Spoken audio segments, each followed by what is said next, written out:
Welcome to the Popcorn Talk Network, for the online broadcast network that features movie discussion, news, and interviews. Press 1. Popcorn Talk. We talk movies.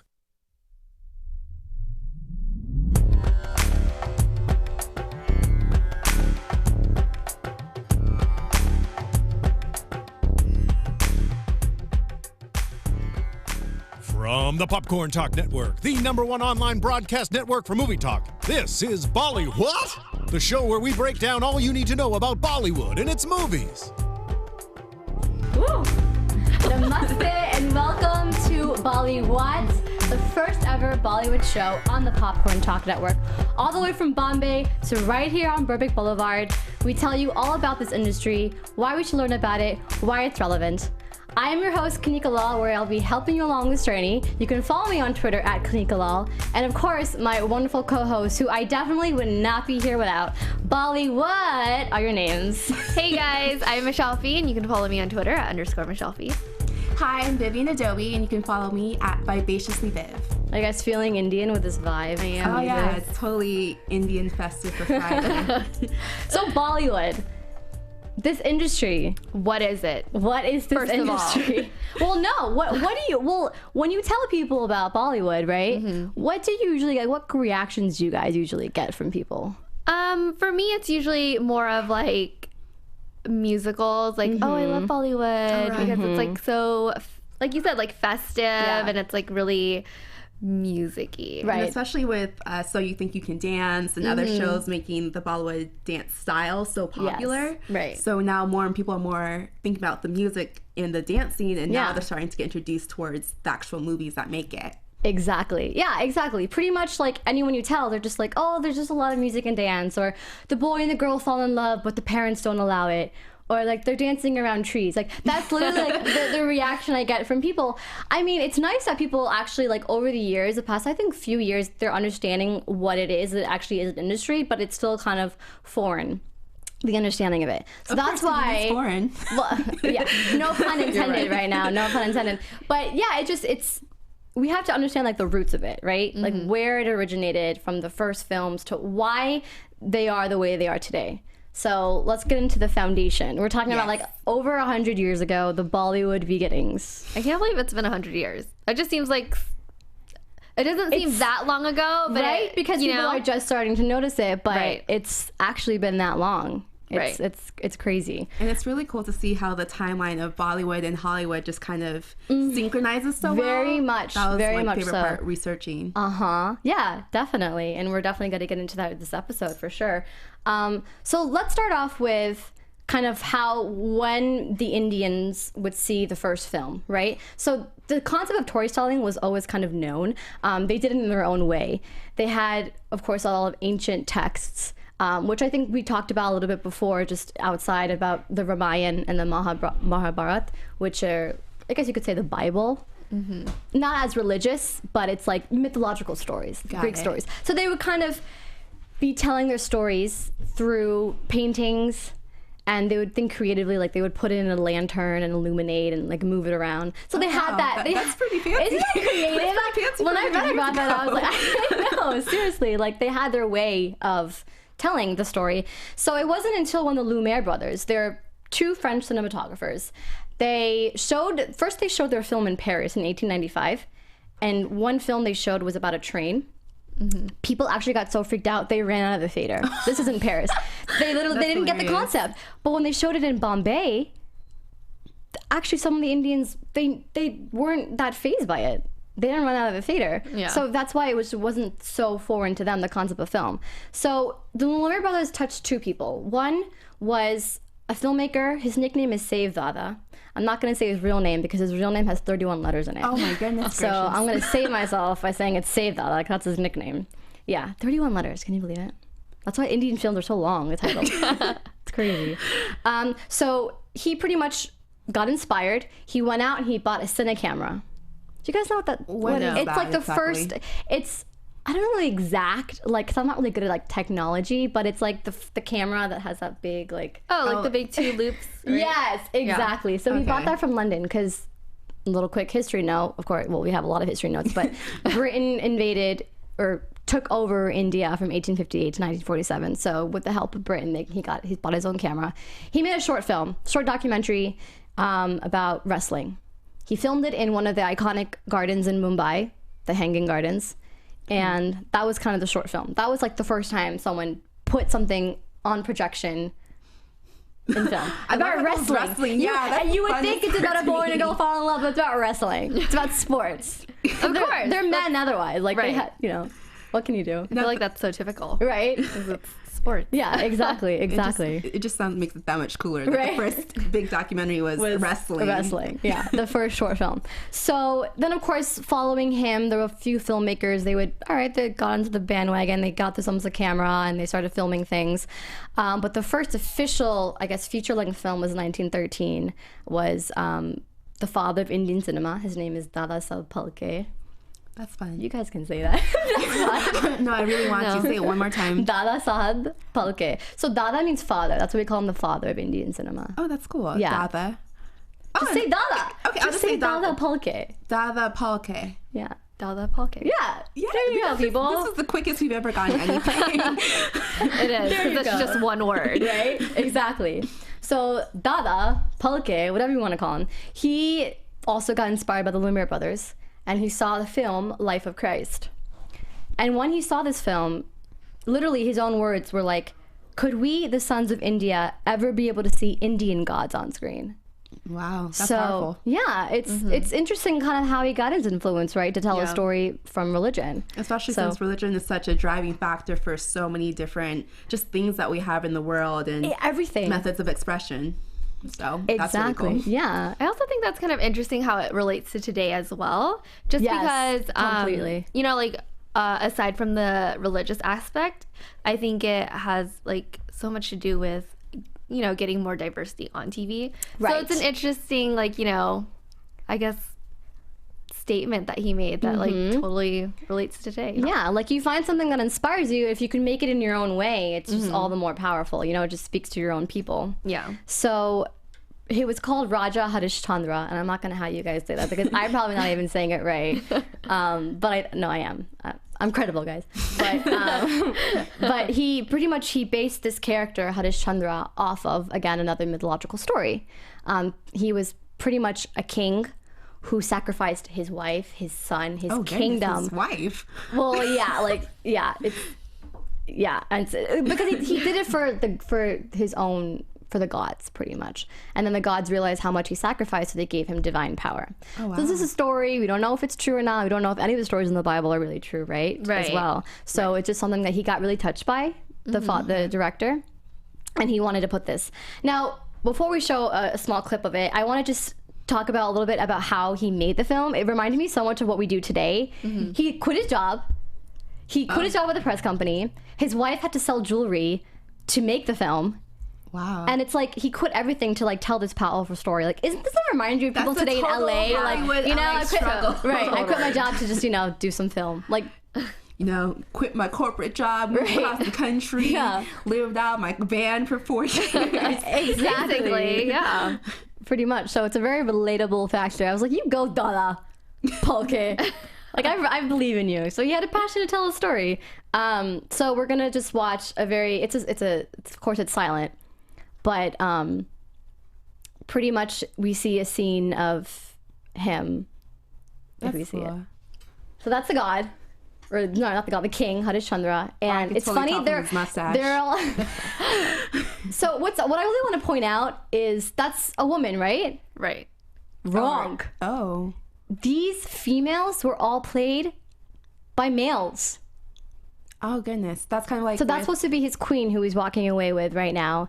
He just received word that him and the queen and his son have to arrange to go abroad.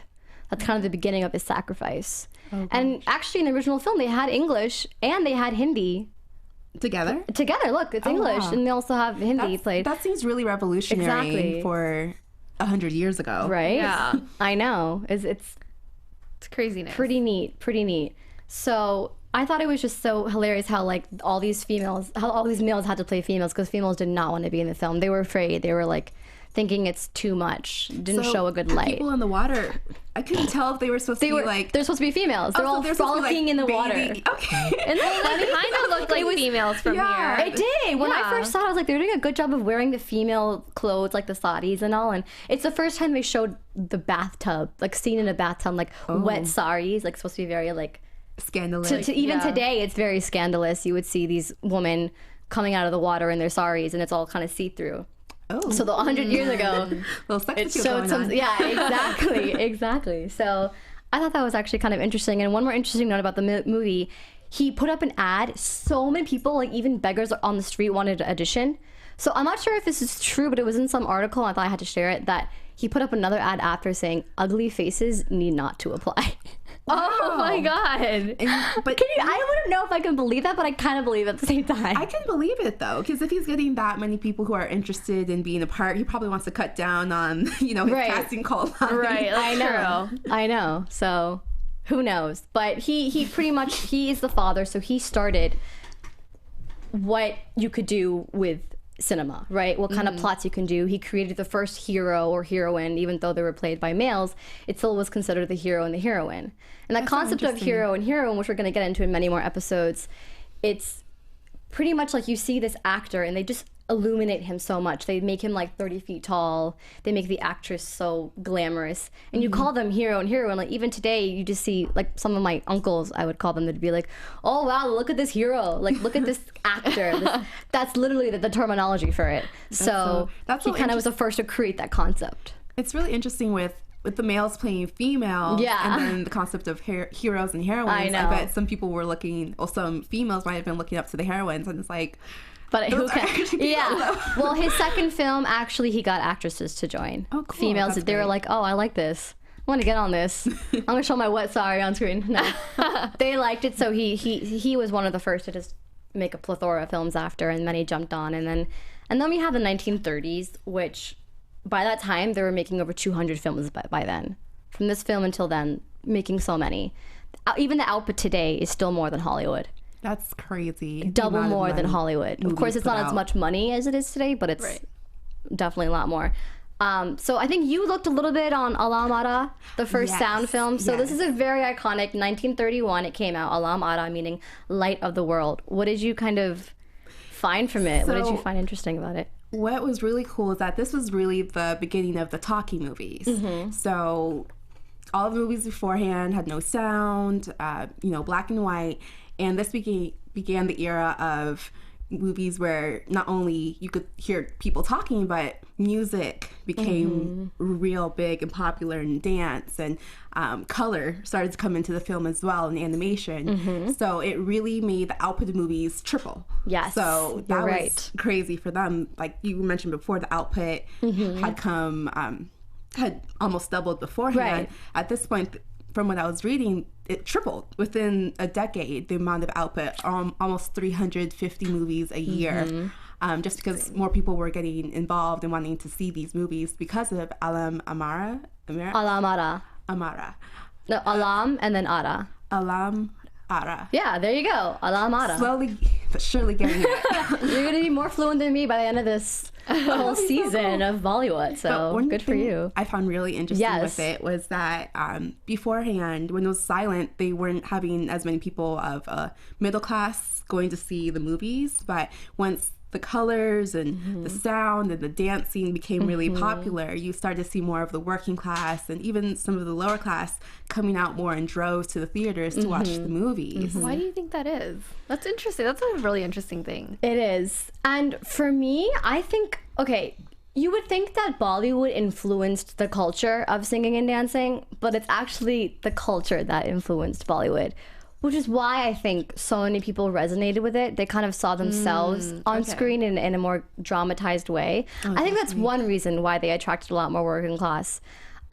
Because honestly, like I talked to my grandparents, my great-grandparents today, and well, not my great-grandparents. I actually never met my great-grandparents. When my grandparents talked to their grandparents, their parents, I mean, singing and dancing was invested in us. Like, we were born to do it. Literally, we go to a wedding or a child is born or any happy occasion, we have a natural tendency to sing and dance. Right. I think But do when these they love occasions cultures, too. happen very often? Is that Yeah, well, in India, Okay. of course. Like, if there's any reason to kind of celebrate, there's so many festivals in India, of course, that they want to celebrate. Even when there's a sad occasion, people are singing solemnly. Right. So that is why it wasn't because Indians got influenced from somewhere else to sing and dance. It was just inbred in them. That is why, literally, it explains Indians are so loud and we really are. Like, if you meet anyone, it's like you can hear them from a mile away. And I'm Punjabi, which is a region in India, and we're even the loudest. So You don't say. we're very, hey now. We're just so festive. So it's no time that Bollywood starts to just take this but dramatize it in that way. So that's why the movie Alamara was a success, because people were like, oh my God, I can hear them sing and dance emotion. It's exactly what I feel, but I'm afraid to do it. Which is Right. probably one of the reasons why the working class, not afraid to do it, but afraid to dramatize it in that way. So not only were they singing their own tunes, they'd be singing the songs of the movies too now. Right. And I think also around that time, that's, close to the Great Depression era in the Right. U.S. Yes. And I know in the Great Depression era, people flew and like did everything possible to go to movies so that they could escape. Because they could escape. Very I'm thinking true. in Bollywood, well, in India, with the explosion of sound and dance and all these new things coming because of this movie, that probably had that escapism kind of effect over there too. There was definitely a lot of escapism. A lot of the plots were about love stories, but you'd actually, believe it or not, which kind of leads into the next point, is that the 1930s did have a lot of censorship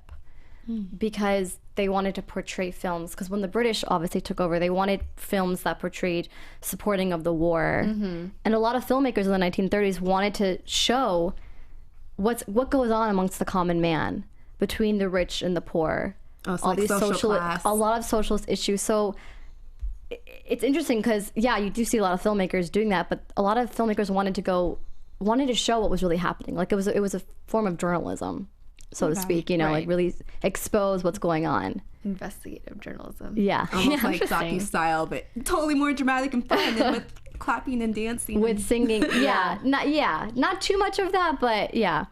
But no, just wanted to quickly show that Alamara was such a success that even Google, they 80 years later, they showed the Google Doodle, which which is interesting. I'm like, you wouldn't think that Google's on it. I You have think a Google question, is you go to very in Google. touch with everything that's going on in the world. Yeah, they definitely are. So yeah, so the 80th anniversary, and that is Alamara. Google is really where it's at. That's so cool that they... The man behind the pillar is a king, or a prince, sorry, and then the woman is a gypsy. So it's pretty much a love story. Oh, wow. Which was interesting. So yeah, Google, thanks for repping Alamara. Did you know, do you know if it was like a special occasion or was that just like a... No, the 80th anniversary of the movie. Oh, of course. Yeah. So sorry to make that clear. Yeah, it was the 80th anniversary, and they did it on their doodle. So, and another quick note is they mostly filmed this in the night time to avoid, because they didn't have sound-proof rooms or anything. Oh, right, because it was So they had to hide the microphones in their, in their clothes, and they didn't want to have any noise to get in the way of the sound. Oh, okay, so that they makes sense. They had to film it in the night. But wouldn't that have been like disturbing to people around them? Well, if You they know what I had, like, a designated area, maybe like kind of like how studios aren't necessarily around residential areas. Okay, yeah, that's true. Yeah, and pretty much like this, another thing that it brings out is it brings back these actors aren't really singing. They have another singer doing it. And even today, actors don't sing. It's all playback singers. So they would record the song while they're filming. And then, of course, while they're editing, today they make it louder, but They had to do basically everything like they recorded right it. They recorded it with not ancient instruments, but Indian instruments like the tabla. The tabla is the drum, and then sitar, which is the guitar.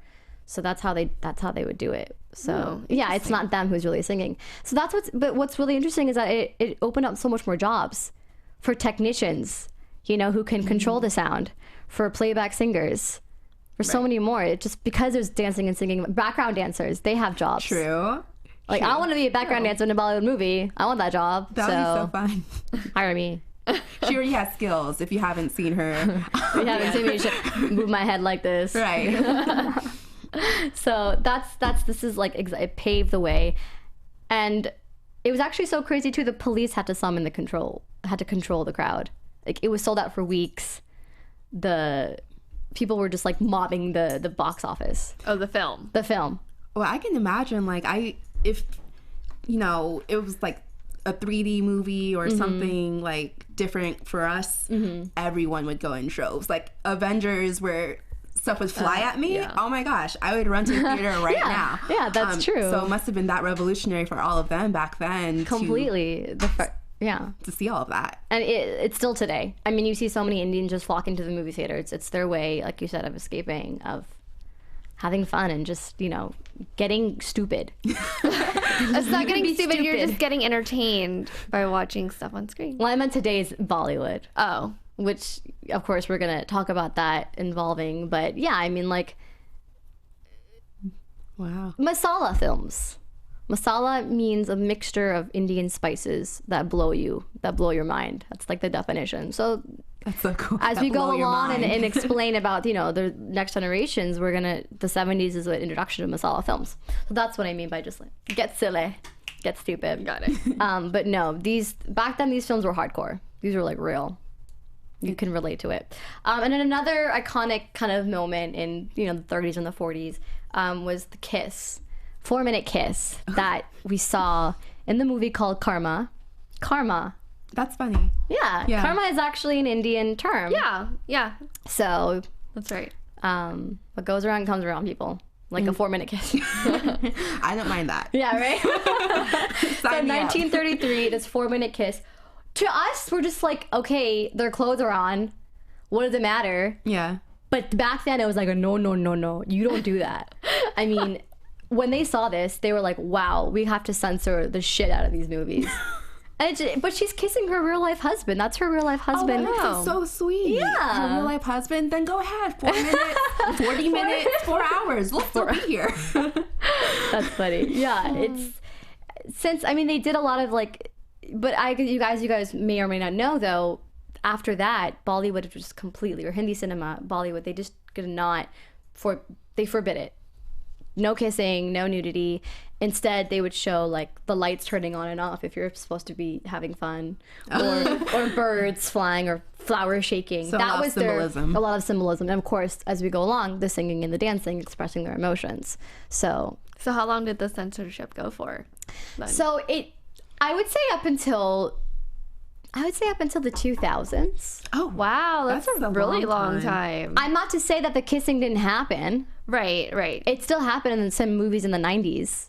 Okay. But you don't start to see things? more, just like a kissing scene. Mm-hmm. But you don't start to see more of it until the 2000s. Oh, yeah. wow. Yeah. That's such a long period of time. It was, and I loved it. I loved that you don't see them showing their love through physical pleasure. You seeing them showing their love through the faces, through emotions, through being distant, because that is real love. You know, right. That's why I've always been so intrigued by Bollywood, because I was like, can I really find love out there that just, you know, won't use me, or he won't want me for pleasure. He just actually loves me. Yeah, it does have a lot of like really big values promoted through that, and I feel like it probably was more of a challenge for the actors and actresses as well, because you can't just go make out with someone to show the audience that I think he's cute. Right. Like, you have to express it in another way. Yeah. Which makes them have to work harder as an actor and actress, and also the audience kind of has to work harder too to put 2 and 2 together. Yeah. No, yeah, you make a good point. Of course, if anyone, the filmmaker is the one creating that. Definitely. So that's a good point. So you also read up a little bit about censorship too before. Oh yeah, well, what I had read was, I think it was like a little bit before what you were talking about. So Right. like the Indian Cinematograph Act, or like the Censorship Act. Right. Yeah. So like it was, you saw that implemented in 1920. Yeah, like they said that it was implemented in 1920, and then what that meant was like the films had to go through a board Okay. in order to be shown in public. Right. But what was funny to me was that it wasn't really, put into place until after the British left. Yeah. So Yeah. do you know why? Well, because I did see they did have some censorship, like we talked about in the Right. 30s, but I think when the British left, I guess they left a little bit more structure in the censorship, so they really did kind of like tone down what could be shown and what shouldn't be shown. Because at first, they didn't allow much creativity for them. for like what films to make. But that's why I think they were left to do like more romance and things that didn't show India in a bad light. Right. I would say, like even today there's a lot of, I'm not sure if you've heard of the documentary that of the recent rape in Delhi, but there was a documentary on BBC and they censored that in India. They didn't want to show that. So even till today, they are very strict on that. So I think after British, they just gained more structure and more strictness, which is why. But I definitely will look up more of that though. I read some of that, but we'll look up more and explain that in the next episode. But but there was the couple of films that did kind of show the socialist reforms. 1939, I think you saw the film Odd Me, right? Yeah. That was about a policeman and a sex worker. Oh, that could be a movie today. Yeah, you wouldn't think like in that time period they were showing that kind of risque movie, but it's like it's what happens, like, and that film actually got noticed by Charlie Chaplin in 1939. Cool. So it's kind of interesting. Like, okay, he was watching some Indian films. He got his share of it. And the next film that got international acclaim was 1946, Nicha Nagar. And that was another film that talked about the social reform. It was between the rich and it was between the poor. And it's kind of unfortunate because it didn't get appreciation in its own country. Oh, wow. But it has a really awesome movie India poster. didn't. Look who's in the front and center. A woman. Yes. Just in all her glory. I know. Yeah, I mean, it came out in 1946. It got, it won the grand prize in the Cannes Film Festival. So that was the first time an Indian film made it and won. But it's just so sad that your own country didn't want to show it. Yeah. For a long time. That's crazy. So yeah, because of the socialist reforms it talked about. So that's kind of where we leave off of in terms of going into the 50s and the 60s. We're going to see a lot of films that it's called parallel cinema, but then we also see the introduction of masala films, which we talked about. So that's definitely going to be excited for the masala. I know, right? I'm going to bring in some masala too, so we can all enjoy some masala. Thank you to all the Indian gods for Kanika. Yes, for Kanika and her masala. And so I forgot one more thing about Nicha Nagar. It was actually Ravi Shankar was the music director. And Ravi Shankar influenced the Beatles in a big, big way. Ooh. So when we get into more music, we'll definitely talk about him and the Beatles because they were in awe of Ravi Shankar. Ravi Shankar's a legend. He unfortunately died recently, but he is a legend in the music industry. So he also helped with this film. So that's a very iconic film. You guys should look up more of it. Okay. We're going to do a little trivia to see if the audience was paying attention and if you guys were really paying attention. But there's a lot of history. It's definitely a lot of history, but are you guys feeling like you're developing a little bit more understanding of where it's coming from? Definitely. Like when you have history, you get a context that makes everything else that you digest so much easier to understand. Right. So I'm ready for your I think ready I'm ready for your trivia. Time. Yeah. Okay, it's very short. First question. Okay. What does Alam Ara mean? Oh shoot. Oh my god. Michelle's like writing frantically like I'm like, what does it mean? If you guys know at home, shout it out. I can hear you. Tweet Kanika. Yeah, tweet Kanika and be like, I got it. Well, Vivian is you guys have 5 seconds. Punch. Here's a calling card. Teen. No, that's cheating. Ik. That was 5, 4, 3, 2, 1 in Hindi. And you guys got it wrong. It means light of the world. Oh man. I was totally going to guess that. Did we talk about this? Oh my god, you even had to look it up. No, I didn't. I knew it was light of the world. I wanted to double check, so I'm disappointing my people out there. Okay. So that's what it means. You guys don't get any samosas next week. Next question. Which movie did the father of Indian cinema, Dada, where did he get his inspiration from and why? Oh, he got his inspiration from, oh man, don't leave me now. You could still buzz her out. I don't remember their names, but they were French brothers. Not from the Lumiere Brothers, but he got it from... Or was it? No, which movie did he get... Did I not phrase that right? Which movie did he get his inspiration from? He got his inspiration from... All I can think about is religious stuff. I don't remember if there was something before that. So... I'm about to slap you guys. Oh, the God. Yeah, Yes. Life of Christ. Yes. It's okay, I'm asking very Vivian. detailed questions. Life of Christ, and he wanted to create the same Indian gods on screen. Yes. Last question, let's hope you guys get this right. Save Dada was the first Indian to use what type of film camera? Oh, the one with the two things. What's it called? The cinema. You're cyclone, close. Something. Cine camera. I was close. I'm You're almost close. due for You'll 3, get y'all. half a Sanosa next week. She should get all the credit because she like attempted to answer all of them. Right. Where You were guys should ask me a Michelle? trivia question. Okay. Going back to my notes, I need to prepare myself. I'm just gonna brag and be like, I know everything. I'm just joking. I want you to really stump me here. Oh, okay. Don't give me a challenge, Kanika. That was a joke. You don't have to ask me a question. Okay, Let's not. What was the historic day of Indian cinema? It's related to Ara. When did it come out? 1931. What month? And what day? It totally came out in March March what? 8th. Oh, so close. March 14th. Ah. But I applaud you because I would not It's the have Pi Day. It known came out that. in Pi Day, guys. Pi Oh, Day. All right. I was close. I was 6 days off. That's all right. Okay. Last thing before we leave, we're always going to do a little bit teaching you more Hindi. So this is a dialogue that's been shown in, a lot of films. And it really pertains to this because it means the movie is not over yet. And we are definitely getting started. So this is how you say it. Picture abhi baki hai mere dost. But I broke it down for you guys. Even if you're watching, you want to learn how to speak some Hindi. I want you guys to say it, then I want you to say it in a very Indian way the second time. So the first way, just say it your way. Oh God. Abhi baki hai meri dost. Very close, but that's hey, like horses eat Oh, hay. hey. Michelle, go. Hey. Picture Abi Baki. Hey, mere doste. Dosta. Dosta. Very good. Say it a little faster, then we're gonna do it the Indian way, and then we're winners. अभी बाकी है मेरे दोस्त है. Oh, producer. was that an Indian god like calling out to us right now? Steven, you are a For winner. the win. Okay, Oh, ready, guys? So jealous. Picture abhi baki hai mere dost. Picture Abba baki hai I want to get before we leave. Come on, one more time. You can do it. Picture abhi. Go ahead. And then I'll. I'm saying you're saying with me. Picture. Okay, picture. Abi. Picture. That's English.